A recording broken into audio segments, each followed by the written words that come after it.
আসসালামু আলাইকুম। হযরত মুহাম্মদ সাল্লাল্লাহু আলাইহি সাল্লামের উম্মতেরা আশা করি ভালো আছেন। ছোট্ট বন্ধুরা, আপনারা কি জানেন ছোট্ট বন্ধুরা, আপন মানুষগুলো কিভাবে সরে যায়? মনে করেন যে আপনার আজকে কিছু নাই, ছোট্ট বন্ধুরা আপন মানুষগুলো কি করে? তখন বসে বসে শুধু তামসাই দেখে আর ভাবে যে তার বিপদে আমরা যাব, কিন্তু এটা বুঝে না যে আল্লাহ তাআলা কেন তার কাছে পাঠাইছেন।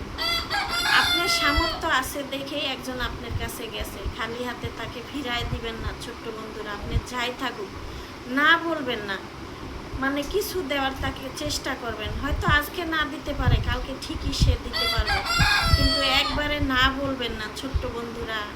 আপনার আছে দেখে সে আপনার কাছে হাত পাচ্ছে, কিন্তু ছোট্ট বন্ধুরা কোনো দিন কাউকে মনে কষ্ট দিবেন না। আমি জীবনে অনেক কষ্ট পাইছি, বাবার কষ্ট পাইছি, ভাইয়ের কষ্ট পাইছি। যার ভাই নাই বাবা নাই সে বুঝে হারানোর কি জ্বালা ছোট্ট বন্ধুরা।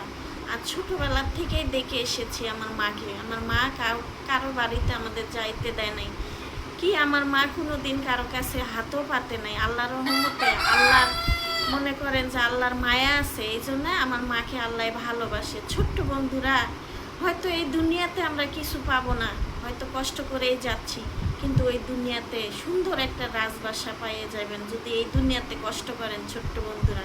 এই পৃথিবীতে কষ্ট করবেন, ওই দুনিয়াতে জান্নাতের বাগান পাবেন ছোট্ট বন্ধুরা। এটাই আপনাদের কাছে আশা, এটাই আমার ভালোবাসা ছোট্ট বন্ধুরা। আসসালামু আলাইকুম।